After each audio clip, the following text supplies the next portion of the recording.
আজই ডাউনলোড করুন আর এনজয় করুন আপনার পছন্দের শো। আমি 6 মাস বাদে এখান থেকে চলে যাব, কিন্তু তার আগে কোনো বদনাম নিয়ে আমি যেতে পারবো না স্যার। তাই আমার বিরুদ্ধে যে অভিযোগটা উঠেছে সেটা প্রমাণ করার জন্য আমি 7টা দিন সময় চেয়েছি স্যার। প্রমাণ যা হওয়ার তা তো হয়েই গেছে। তোমাকে এক মুহূর্ত আমি আর সময় দেব না, বুঝতে পেরেছো? তোমাকে আর তোমার দাদাকে এক্ষুনি এই বাড়ি থেকে ঘাট ধাক্কা দিয়ে বের করে দেব আমি। এসো এসো বলছি, এসো বলছি। খবরদার বাবলু,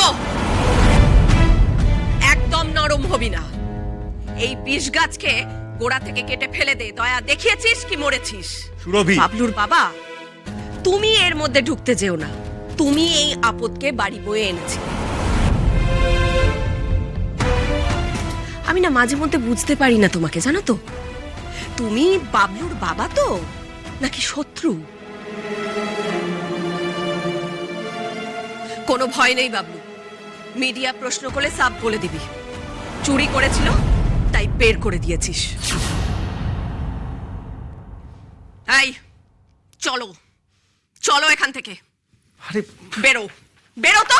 এই ষড়যন্ত্রের পেছনে আপনিও আছেন নাকি কাকিমা?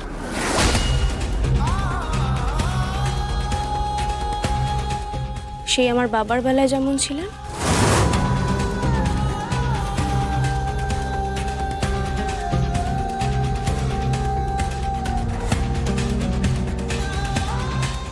আমি এখান থেকে চলে যাব কাকিমা, কিন্তু যাওয়ার আগে আমি কিন্তু স্যারকে বলে যাব যে আমার বাবার অপমানের পেছনে আপনার কত বড় ভূমিকা ছিল। এবারেও আমি জানি ওই মধুমণি ম্যাডাম আর সায়কদা মিলে এই পুরো বিষয়টা ঘটিয়ে আমাকে ফাঁসিয়ে দিয়েছে। আপনার হাতও থাকতে পারে এর মধ্যে।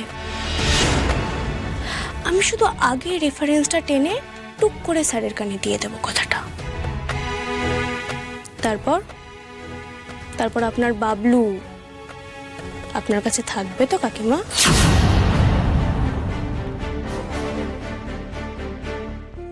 বিশ্বাস করবে তো আপনাকে? ছেলের অবিশ্বাস অশ্রদ্ধা নিয়ে বেঁচে থাকতে পারবেন তো? আমাকে যদি চোর বদনাম নিয়ে গায়ে কাদা মেখে এখান থেকে চলে যেতে হয়, আমিও কিন্তু কাদা ছুড়বো কাকিমা। দেখুন কাকিমা, আমি কিন্তু খেটে খাওয়া মেয়ে, লড়াই করে রোজগার করি। চুপচাপ মার খেয়ে কিন্তু আমি চলে যাব। ওরু, এই আরশি ওখানে গিয়ে কি জল পোড়া খাওয়ালো? হ্যাঁ, ফোনা তোলা সাপ পুরো সুরসুর করে ঝাঁপিতে ঢুকে গেল। বুঝতে পারছি না তো। হাব ভাব দেখে মনে হচ্ছে জল পোড়াটাই কাজ হয়েছে। বেশ কড়া ডোজ পড়েছে মনে হচ্ছে।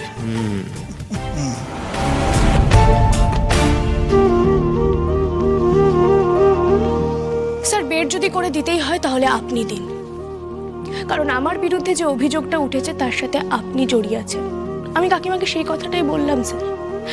দেখুন স্যার, একটা কথা আমি আপনাকে আগেও বলেছি, আমি 6 মাস বাদে এখান থেকে চলে যাব, কিন্তু তার আগে কোনো বদনাম নিয়ে আমি যেতে পারবো না স্যার।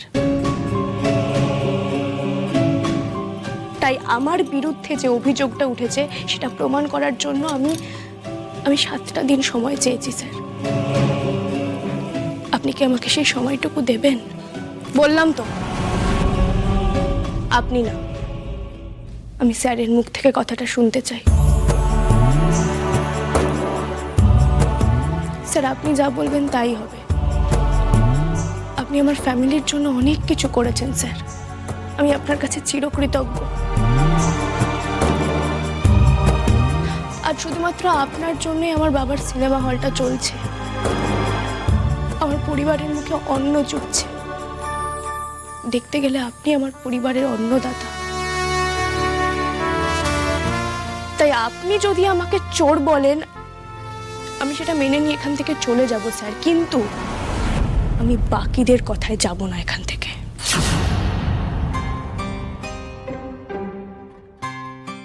এবার বলুন স্যার, আপনি কি আমাকে সময়টা দিচ্ছেন?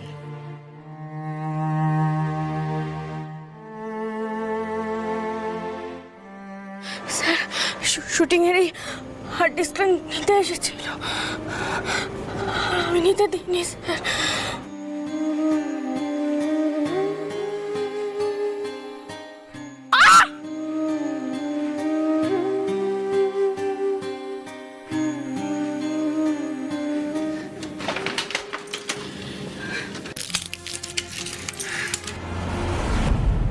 আমি ওনার স্ত্রী।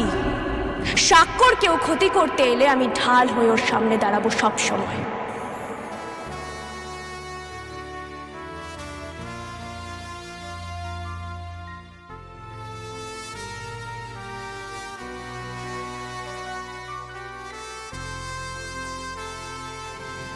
সময়টা দিলেন না, তাই না স্যার? বেশ, চলে যাচ্ছি আমি,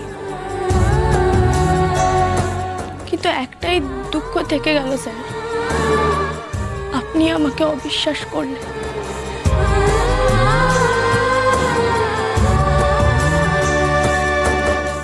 আমার কপালটাই খারাপ, কি করব?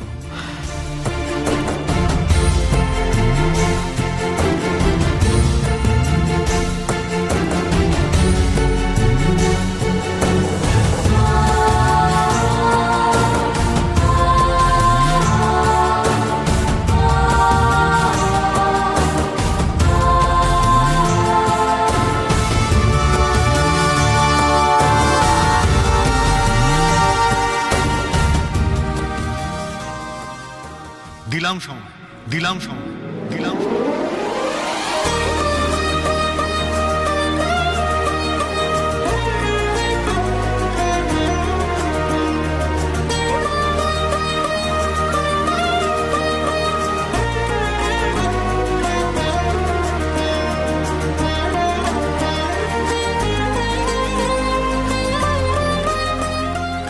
সাক্ষ্য তুমি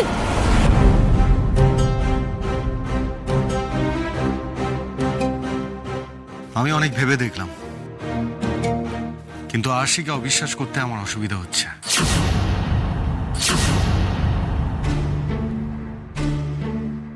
আমি প্রথমে বলেছিলাম যে পাপায়ের ঘরে টাকাটা কি করে এলো তার উত্তর চাই আমার, কিন্তু এখন মনে হচ্ছে বাইরের লোক যদি আরশির বাড়িতে ঢুকে টিকিট রাখতে পারে তাহলে এখানে পাপায়ের ঘরে টাকা রাখতে সমস্যা কোথায়?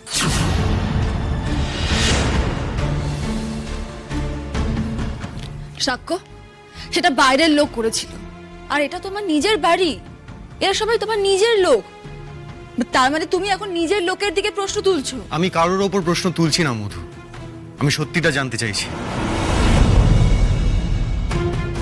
আরশি যদি সত্যি এই অন্যায়টা করে থাকে তাহলে 7 দিন কেন? 700 দিনেও নিজেকে নির্দোষ প্রমাণ করতে পারবে না, তাহলেই সবটা ক্লিয়ার হয়ে যাবে।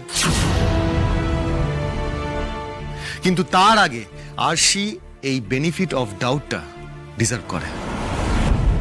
Thank you sir.